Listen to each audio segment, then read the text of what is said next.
What's up everyone, welcome to this video.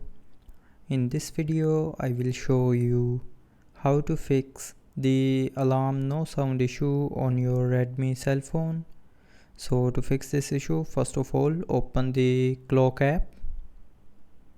Now go to the alarms tab and then tap on the alarm. Now here tap on silent and then set a alarm ringtone. So you can select any ringtone for your alarm, and after selecting a ringtone the alarm no sound issue will be fixed.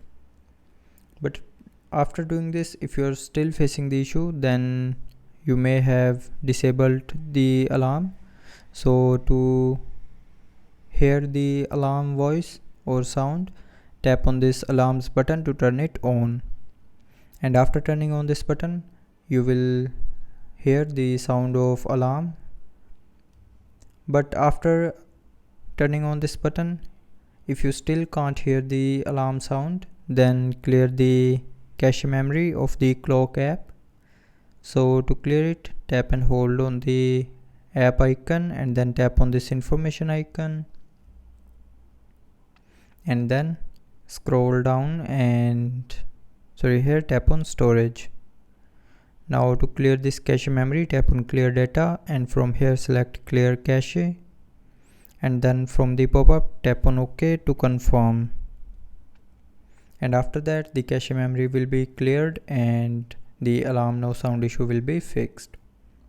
But if you're still facing the issue after all these solutions, then the last solution is try updating your phone's software. So for that, open settings. Now in settings, tap on about phone. Now tap on this software version and then it will start checking for the updates. So if you have any pending update, then update the software to the latest version, and after updating the phone's software the alarm no sound issue will be fixed. So that's how you can fix alarm no sound issue on your Redmi cell phone. So I hope you liked the video. Thanks for watching.